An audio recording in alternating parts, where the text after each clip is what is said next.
সকাল শিক্ষার্থীরা, আশা করি তোমরা সবাই ভালো আছো, বাড়িতে আছো এবং সুস্থ আছো। আজকে আমি পড়াবো দ্বাদশ শ্রেণীর পদার্থবিজ্ঞান দ্বিতীয় পত্রের প্রথম অধ্যায় তাপগতিবিদ্যা। চলো তাহলে শুরু করা যাক। আজকের ক্লাসে তোমাদের সকলকে স্বাগত জানাচ্ছি। প্রথমে আমরা একটা চিত্র দেখতে পাচ্ছি। এখানে দেখে মনে হচ্ছে যে প্রচণ্ড তাপমাত্রা, অর্থাৎ এখানে ছবিটা দিয়ে বোঝানো হচ্ছে যে এখানে তাপের পরিমাণটা বেশি। তাপ কি? তাপ হলো এক প্রকার শক্তি যেটা আমাদের ঠান্ডা বা গরমের অনুভূতি জন্মায়। আচ্ছা, যেখানে অর্থাৎ হচ্ছে যেখানে তাপের পরিমাণ বেশি থাকবে সেখানে আমাদের বেশি গরম অনুভূত হচ্ছে, আবার যেখানে তাপের পরিমাণটা কম সেখানে আমাদের ঠান্ডা অনুভূত হচ্ছে।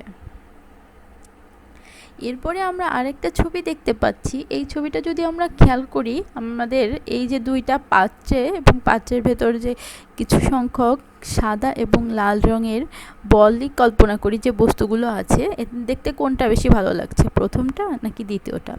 প্রত্যেকেরই উত্তর হবে প্রথমটা, কারণ হচ্ছে প্রথমটা এখানে শৃঙ্খল অবস্থায় আছে, অর্থাৎ সাজানো অবস্থায় আছে, এবং দ্বিতীয়টা হচ্ছে বিশৃঙ্খল অবস্থায় আছে। আচ্ছা, শিক্ষণফল। এই পাঠ শেষে শিক্ষার্থীরা এনট্রপি ব্যাখ্যা করতে পারবে, প্রত্যাবর্তী ও অপ্রত্যাবর্তী প্রক্রিয়া ব্যাখ্যা করতে পারবে এবং এদের মধ্যে পার্থক্য উল্লেখ করতে পারবে। জগতের তাপীয় মৃত্যু কী তা ব্যাখ্যা করতে পারবে। প্রথমে আমরা দেখতে পাচ্ছি তাপ দেওয়া হচ্ছে। তাপ তো আমরা জানি যে এটা এক প্রকার শক্তি। আচ্ছা, এই তাপটা কোন দিকে যায়? যখন তাপ প্রয়োগ করা হয় তখন তাপ কোন বস্তু থেকে কোন বস্তুতে যায়? তাপ সাধারণত উষ্ণতর বস্তু হতে শীতলতর বস্তুর দিকে যাবে। কতক্ষণ পর্যন্ত যাবে? যতক্ষণ পর্যন্ত দুইটা বস্তুর তাপমাত্রা সমান না হবে। আমরা যদি গরম পানিতে হাত দিয়ে রাখি তাহলে কিন্তু আমাদের হাতে গরম অনুভূত হয়, হয় না? আচ্ছা, কেন হয়? কারণ হচ্ছে এক্ষেত্রে গরম পানির চেয়ে আমাদের হাতের তাপমাত্রাটা কম থাকে এবং ওই গরম পানি থেকে তাপ আমাদের হাতে আসে, এই জন্য আমাদের গরম অনুভূত হয়। আবার যদি আমরা ঠান্ডা পানিতে বা বরফ পানিতে তাপ দিয়ে রাখি বা একটা বরফখণ্ড হাতে রাখি, তাহলে ওই বরফখণ্ড গলতে শুরু করবে, অর্থাৎ সে তাপ কী করবে? ছাড়তে থাকবে, তাপ গ্রহণ করতে থাকবে এবং আমাদের হাত কিন্তু এক্ষেত্রে উষ্ণতর বস্তু, সে তাপ ছাড়তে থাকবে এবং এটা শীতলতর বস্তু গ্রহণ করবে। আচ্ছা, কোনো বস্তুতে তাপ দিলে কি কি পরিবর্তন দেখা যায়? আমরা জানি যে কোনো বস্তুতে তাপ প্রয়োগ করলে সেক্ষেত্রে পদার্থের প্রসারণ হয়, পদার্থের সংকোচন হয়। তরল পদার্থের ক্ষেত্রে জানি আমরা আপাত সংকোচন বা সংকোচন, প্রকৃত সংকোচন হয়। পদার্থের তাপমাত্রা বাড়ে। কেন তাপমাত্রা বাড়ে? কারণ পদার্থের ভেতর যে অণুগুলো আছে ওই অণুগুলোর ছোটাছুটি বেড়ে যায় এবং অণুগুলোর এক জায়গা থেকে তারা কি করে, ওই অণুগুলো উষ্ণতর অংশ থেকে সরে যেতে চেষ্টা করে এবং অপর অণুর সাথে ধাক্কা খায়, সেক্ষেত্রে তাপমাত্রা বেড়ে যায়। আবার ওই অণুগুলো ছুটে কোথায় চলে যায়? যে ক্ষেত্রে শীতলতর অংশ আছে সেই অংশের দিকে চলে যায়। এভাবে পদার্থের তাপমাত্রাটা বাড়ে। আর কি হয়? আমাদের সিস্টেমটা পরিবর্তন হয়। আমরা যে ছবিটা দেখতে পাচ্ছি এখানে কি হচ্ছে? ঝড় হচ্ছে, বা আমরা এটাকে কি বলতে পারি? প্রাকৃতিক দুর্যোগ, বিদ্যুৎ চমকানো, তাই না? এই ছবিগুলো দিয়ে কি বোঝানো হচ্ছে? তাহলে একটাতে ঝড় বৃষ্টি দেখা যাচ্ছে, অপরটিতে প্রাকৃতিক বা অপ্রত্যাবর্তী প্রক্রিয়া বলা হচ্ছে। এই যে প্রাকৃতিক বা অপ্রত্যাবর্তী প্রক্রিয়াটা কি সেটা আমরা এবার দেখব। অপ্রত্যাবর্তী প্রক্রিয়া হচ্ছে যে প্রক্রিয়া সম্মুখমুখী হওয়ার পর বিপরীতমুখী হয়ে প্রত্যাবর্তন করতে পারে না তাকে আমরা বলছি অপ্রত্যাবর্তী প্রক্রিয়া। একে আর একটা নাম বলা হচ্ছে অনপনেয় প্রক্রিয়াও বলা হয়। কারণটা কি? যে প্রক্রিয়ায় সম্ভাব্য সব প্রাকৃতিক উপায় সত্ত্বেও সমগ্র সংস্থাকে পুরোপুরি কি করতে পারে না, তার প্রাথমিক অবস্থায় ফিরিয়ে আনতে পারে না বা বিপরীতমুখী হয়ে প্রত্যাবর্তন করতে পারে না, এই জন্য এটাকে আমরা বলছি অপ্রত্যাবর্তী প্রক্রিয়া। আচ্ছা, একজন মানুষ যদি মারা যায় তাহলে কি আমরা তাকে আর ফিরিয়ে আনতে পারবো না? পারবো না। এইটা হচ্ছে এক ধরনের অপ্রত্যাবর্তী প্রক্রিয়া। জগতের যতগুলো প্রাকৃতিক প্রক্রিয়াই আছে সেগুলো মোটামুটি সবই আমরা অপ্রত্যাবর্তী প্রক্রিয়ার মধ্যে ধরে থাকি। আবার যদি কোনো ঘর্ষণের ফলে যে তাপটা সৃষ্টি হয়, আমরা কিন্তু এই তাপটাকে আর ফিরিয়ে আনতে পারি না, তো এইটাও এক ধরনের অপ্রত্যাবর্তী প্রক্রিয়া। আচ্ছা, অপ্রত্যাবর্তী প্রক্রিয়া হঠাৎ এবং স্বতঃস্ফূর্তভাবে সংঘটিত হয়। প্রকৃতিতেই সব প্রক্রিয়া স্বতঃস্ফূর্তভাবে ঘটে থাকে, প্রাকৃতিক প্রক্রিয়া মাত্রই অপ্রত্যাবর্তী প্রক্রিয়া, এবং এই প্রক্রিয়া কখনোই তার প্রাথমিক অবস্থায় ফিরিয়ে যাবার কোনো প্রবণতা দেখায় না। এই প্রক্রিয়াটা হচ্ছে অত্যন্ত দ্রুত প্রক্রিয়া, এবং এই প্রক্রিয়ার ক্ষেত্রে তাপগতীয় সাম্যাবস্থা বজায় থাকে না। আচ্ছা, আমরা যদি একটু উদাহরণ দেওয়ার চেষ্টা করি, তাহলে যদি আমাদের অনেক সময় বিদ্যুৎ প্রবাহিত হতে দেখি তারের ভেতর দিয়ে, তো যখন তারের ভেতর দিয়ে বিদ্যুৎ প্রবাহিত হয় তখন যদি তোমরা একটু খেয়াল করবে, যদি তারগুলোকে ধরে থাকো দেখবো যে তারটা কি হয়, গরম হয়ে যায়। তো এই যে একটা রোধের কারণে এই যে বিদ্যুৎ প্রবাহের ফলে ওখানে যে তাপের সৃষ্টি হয়, এটা এক ধরনের কিন্তু অপ্রত্যাবর্তী প্রক্রিয়া। আবার আমি ঘর্ষণের যে উদাহরণ দিলাম সেটাও এক ধরনের অপ্রত্যাবর্তী প্রক্রিয়া। তারপরে আর কি হতে পারে, বন্দুক থেকে যখন গুলি ছোড়া হয় সেক্ষেত্রে কিন্তু বারুদের যে বিস্ফোরণটা ঘটে, এই বিস্ফোরণ অতি দ্রুত সংঘটিত হয়, এটাও এক ধরনের অপ্রত্যাবর্তী প্রক্রিয়া। আচ্ছা, এরপরে আমরা কিসের ছবি দেখতে পাচ্ছি, ফ্রিজ দেখতে পাচ্ছি, তাই না? আচ্ছা, এই ফ্রিজটা কি মানে আমাদের কোন প্রক্রিয়া নির্দেশ করে? এইটা হচ্ছে কৃত্রিম বা প্রত্যাবর্তী প্রক্রিয়া। এইবার আমরা দেখব প্রত্যাবর্তী প্রক্রিয়াটা আসলে কি। প্রত্যাবর্তী প্রক্রিয়া হচ্ছে যে প্রক্রিয়া বিপরীতমুখী হয়ে প্রত্যাবর্তন করে এবং সম্মুখমুখী ও বিপরীতমুখী প্রক্রিয়ার প্রতি স্তরে তাপ ও কাজের ফলাফল সমান ও বিপরীতমুখী হয়, সেই প্রক্রিয়াকে আমরা বলছি প্রত্যাগামী বা প্রত্যাবর্তী প্রক্রিয়া। প্রত্যাবর্তী প্রক্রিয়ার ক্ষেত্রে এটা অত্যন্ত ধীর প্রক্রিয়া, অর্থাৎ এই যে আমাদের যে সিস্টেমটার পরিবর্তন খুব ধীরে ধীরে সংগঠিত হয়, এবং যে পর্যন্ত না সমগ্র পরিবর্তন সংগঠিত হয় ততক্ষণ পর্যন্ত এটা ধীরে ধীরে চলতে থাকে। এই প্রক্রিয়া হচ্ছে একটা আমরা বলেছি আগেরটায় সাম্যাবস্থা বজায় থাকে না, তাপগতীয়। আর প্রত্যাবর্তী প্রক্রিয়ায় অবশ্যই তাপগতীয় সাম্যাবস্থা বজায় থাকে। এই প্রক্রিয়াটায় আর একটা নাম আছে, সেটা হচ্ছে অনবক্ষয়ী প্রক্রিয়া। কেন এটাকে অনবক্ষয়ী প্রক্রিয়া বলা হয়? কারণ হচ্ছে এই প্রক্রিয়ায় স্থিতিস্থাপকতা, সান্দ্রতা, ঘর্ষণ, বৈদ্যুতিক রোধ, চুম্বকীয় হিস্টেরেসিস প্রভৃতির ন্যায় যে অবক্ষয়ী ফলাফলগুলো, অর্থাৎ যে পদার্থের যে পরিবর্তন হয়, সেই ফলাফলগুলো এখানে থাকবে না। অর্থাৎ এটা একটা স্থৈতিক এবং অনবক্ষয়ী প্রক্রিয়া হবে, এবং এই প্রক্রিয়াটা কি হবে, কোনোরূপ পারিপার্শ্বের পরিবর্তন ব্যতি রেখেই এটা আবার প্রাথমিক অবস্থায় ফিরে যাবে। আচ্ছা, এবার আমরা প্রত্যাগামী প্রক্রিয়ার কয়েকটা উদাহরণ দেখব। প্রত্যাগামী প্রক্রিয়া আসলে পুরোটাই কৃত্রিম প্রক্রিয়া, এভাবে কৃত্রিমভাবে কাজ করা হয়, কোনো প্রাকৃতিকভাবে হয় না।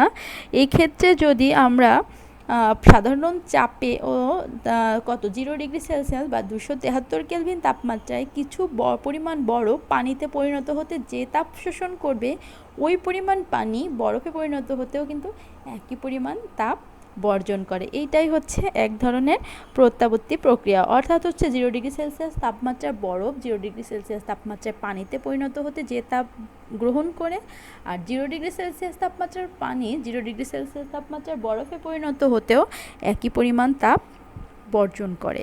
এইটা হচ্ছে প্রত্যাবর্তী প্রক্রিয়ার উদাহরণ। আর স্থিতিস্থাপক বলের ক্ষেত্রেও আমরা কিছুটা উদাহরণ দিতে পারি। স্থিতিস্থাপক সীমার মধ্যে ধীরে ধীরে কোনো স্প্রিংকে যদি প্রসারণ করা হয়, তাহলে প্রতি ধাপে প্রসারণের সময় স্প্রিংয়ের ওপর যে কাজ সম্পন্ন হবে, সংকোচনের সময়ও কিন্তু একই পরিমাণ কাজ সম্পাদিত হবে, কিন্তু সেটা অবশ্যই ধীরে ধীরে করতে হবে, কারণ এটা ধীর প্রক্রিয়া। যদি আমরা স্প্রিংকে খুব জোরে টান দিই তাহলে এটা স্থিতিস্থাপক সীমা অতিক্রম করে যেতে পারে, এবং এক্ষেত্রে কিন্তু কাজ ও তাপ দুটার ফলাফল সমান হবে না। তাহলে আমরা প্রত্যাবর্তী এবং অপ্রত্যাবর্তী প্রক্রিয়া দেখলাম, এবং এদের মধ্যে কিন্তু পার্থক্য, অর্থাৎ এদের বৈশিষ্ট্য জানি, অর্থাৎ পার্থক্য আমরা করতে পারবো। এরপরে আমরা দেখব হচ্ছে আমাদের একটা খুব ইম্পর্টেন্ট টপিক, সেটা হচ্ছে এনট্রপি। এনট্রপিটা আসলে কি? প্রথমে বলা হচ্ছে রুদ্ধতাপীয় প্রক্রিয়ায় বস্তুর যে তাপীয় ধর্মটা স্থির থাকে তাকে আমরা বলছি এনট্রপি। রুদ্ধতাপীয় প্রক্রিয়াটা আসলে কি? রুদ্ধতাপীয় প্রক্রিয়া হচ্ছে যখন বস্তুর সঙ্গে পারিপার্শ্বের কোনো তাপের আদান প্রদান হয় না, অর্থাৎ এক্ষেত্রে তাপীয় ধর্মটা স্থির থাকে। এই ক্ষেত্রে কি হয়, সমষ্ণ প্রক্রিয়ার ক্ষেত্রে, সমষ্ণ অর্থাৎ একই তাপমাত্রা, অর্থাৎ যে প্রক্রিয়ায় তাপমাত্রা সমান থাকে তাকে আমরা বলছি সমষ্ণ প্রক্রিয়া। তো সমষ্ণ প্রক্রিয়ায় তাপমাত্রা সমান থাকে, আর রুদ্ধতাপীয় প্রক্রিয়ায় কোনো একটা বস্তু স্থির বা সমান থাকে, সেই যে ধর্মটা সেটা হচ্ছে এনট্রপি। এই এনট্রপিটা কি? এনট্রপিটাকে বলা হয় কোনো সিস্টেমের বিশৃঙ্খলতার সূচক পরিমাপক, অর্থাৎ কোনো সিস্টেম কতটা বিশৃঙ্খল তা আমরা এনট্রপির পরিমাণ থেকে নির্ণয় করতে পারি। আচ্ছা, আমরা যদি একটা উদাহরণ দিই, যে আমরা যদি ক্লাস যখন করি তখন যদি আমরা ক্লাসে বই খাতা না এনে নানা রকম খেলনা নিয়ে এসে তার খেলা শুরু করে দিই, তাহলে কি হবে, শ্রেণীকক্ষে লেখাপড়াটা বিঘ্নিত হবে এবং শিক্ষকও ক্লাসে কিন্তু মনোযোগ হারিয়ে ফেলবে, ফলে শ্রেণীকক্ষেও এক ধরনের বিশৃঙ্খলা সৃষ্টি হয়। এই বিশৃঙ্খলার জন্যই কিন্তু এনট্রপিটা বৃদ্ধি পায়।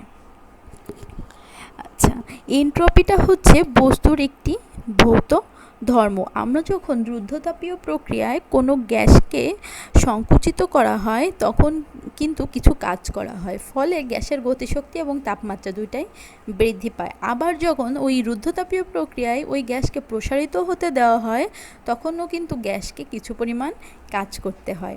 এই কাজটা সে কী করে করে, তার ভেতর যে অন্তর্নিহিত শক্তি থাকে, অর্থাৎ ওই গ্যাসের অণুগুলোর ভেতর যে অন্তর্নিহিত শক্তি থাকে তার মাধ্যমে এই কাজ সম্পন্ন হয়। এই ক্ষেত্রেও কিন্তু গ্যাসের তাপশক্তি অর্থাৎ তাপমাত্রা এবং গতিশক্তি দুইটাই কিন্তু স্থির থাকে না, উভয়ই একই সঙ্গে কী হয়, বৃদ্ধি পায় বা হ্রাস পায়। এই যেটা বৃদ্ধি বা হ্রাস পাচ্ছে সেটাই হচ্ছে তার এনট্রপি। অর্থাৎ রুদ্ধতাপীয় প্রক্রিয়ায় বস্তুর যে ভৌত ধর্মটা স্থির থাকে তা হচ্ছে এনট্রপি। আমরা যদি এখানে একটু খেয়াল করি, এক্ষেত্রে দেখা যাচ্ছে 10টা মাছ আছে। এইবার কি হলো, উভয় অংশ থেকে কি হচ্ছে, মাছগুলো কিন্তু দুই পাশে যখন 5টা হয়ে যাচ্ছে তখন কিন্তু একে অপর পাশে যাওয়ার কোনো প্রয়োজন থাকছে না। তাহলে এই ক্ষেত্রে আমরা কে এর মানটা বলতে পারি 1। এইটাই হচ্ছে এনট্রপি, অর্থাৎ এদের ধর্মটা কি হয়ে যাচ্ছে, স্থির হয়ে যাচ্ছে। অপ্রত্যাবর্তী প্রক্রিয়ায় বস্তুর যে তাপীয় ধর্ম বৃদ্ধি পায় তাকে আমরা বলছি এনট্রপি, আর প্রত্যাবর্তী প্রক্রিয়ায় বস্তুর এনট্রপিটা স্থির থাকে। এনট্রপি হচ্ছে একটি আমরা যদি বলি তাহলে এটাকে বলতে পারি যে তাপগতীয় অবস্থা নির্ধারণে সাহায্য করে। এটা বস্তুর একটা ভৌত গুণ, একে আমরা তাপীয় জড়তাও বলতে পারি। আর এনট্রপি হচ্ছে একটা পরিমেয় রাশি, অর্থাৎ একে পরিমাপ করা যায়। তাহলে কোনো সিস্টেমের এনট্রপি কত পরিবর্তন হলো তা আমরা কিন্তু নির্ণয় করতে পারি, এবং ওই সিস্টেম কতটা বিশৃঙ্খল সেটাও আমরা নির্ণয় করতে পারি। এরপরে আছে আমাদের তাপ ও তাপীয় মৃত্যু। তাপ হচ্ছে আমরা জানি এক প্রকার শক্তি, এই তাপটা হচ্ছে শক্তি ও বিশৃঙ্খলার সমন্বয়।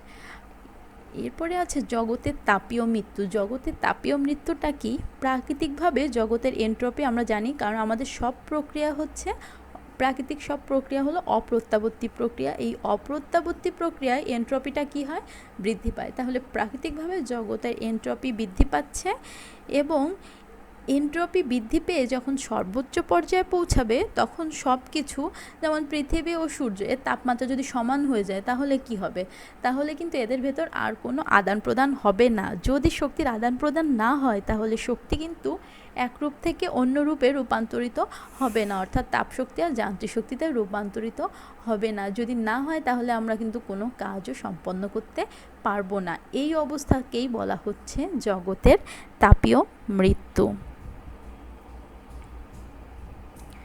আচ্ছা, যদি কোনো সিস্টেমের এনট্রপি বৃদ্ধি পায় তাহলে বস্তু কিন্তু শৃঙ্খল অবস্থা থেকে বিশৃঙ্খল অবস্থায় প্রাপ্ত হতে থাকে, অর্থাৎ আস্তে আস্তে আমাদের বিশৃঙ্খলাটা জগতে বাড়তে থাকবে এবং তখন আর তাপ শক্তি অন্য কোনো শক্তিতে রূপান্তর হবে না, ফলে কোনো কাজও সম্পন্ন হবে না। এটাই হচ্ছে জগতের তাপীয় মৃত্যু। আচ্ছা, আমরা যদি এই দুইটা চিত্র খেয়াল করি, প্রথম যে চিত্রটা দেখলাম যে অণুগুলো কিন্তু ছড়ানো ছিটানো অর্থাৎ বিশৃঙ্খলা অবস্থায় আছে এবং আস্তে আস্তে কিন্তু ওই বস্তুগুলো সংঘবদ্ধ অবস্থায় আসছে এবং এক সময় এটা শৃঙ্খল অবস্থায় চলে আসছে, তো সংঘবদ্ধ হয়ে গেছে। আর দ্বিতীয় যে চিত্রটা ছিল তাতে শৃঙ্খলা অবস্থা থেকে তার বিশৃঙ্খল অবস্থা প্রাপ্ত হয়েছে। এই দুইটা চিত্রে কোনটাতে এনট্রপি বাড়ছে আর কোনটাতে এনট্রপি কমছে আমরা কি বলতে পারবো? অবশ্যই পারবো। প্রথমটিতে কি হচ্ছে? এনট্রপি কমে যাচ্ছে অর্থাৎ শৃঙ্খলা বেড়ে যাচ্ছে, আর দ্বিতীয়টাতে বিশৃঙ্খলা বাড়ছে অর্থাৎ আমাদের এনট্রপিও বাড়ছে। এবার আমরা এনট্রপি নির্ণয়ের সূত্রসমূহ দেখব। এনট্রপি হচ্ছে কোনো একটি সংস্থা বা চক্রের তাপমাত্রা সাপেক্ষে গৃহীত বা বর্জিত তাপের যে পরিবর্তন তার হার দ্বারা এনট্রপি পরিমাপ করা হয়। এনট্রপিকে সাধারণত DS equal to DQ divided by T, এটা হচ্ছে আমাদের এনট্রপি নির্ণয়ের সূত্র। তাহলে এনট্রপির আমাদের এক্ষেত্রে একক হবে ডিকিউ, মানে এখানে কিউর একক হচ্ছে জুল আর টি এর একক হচ্ছে কেলভিন, তাহলে জুল পার কেলভিন। আচ্ছা, এইবার এই ক্ষেত্রে ডিএস সমান ডিকিউ ডিভাইডেড বাই টি লিখলাম। এখন আমাদের তো এনট্রপি কি কি ক্ষেত্রে দেখা যায়? একটা হচ্ছে তাপমাত্রাটা স্থির থাকে, অপরটাই হচ্ছে অবস্থাটা পরিবর্তন হয় না, অর্থাৎ অবস্থা স্থির থাকে তাপমাত্রা পরিবর্তন হয়। যদি তাপমাত্রা স্থির থাকে সেক্ষেত্রে সূত্র হচ্ছে ডিকিউ সমান MLF অথবা MLV, আর এখানে LF সমান আমরা জানি বরফ গলনের আপেক্ষিক সুপ্ত তাপ।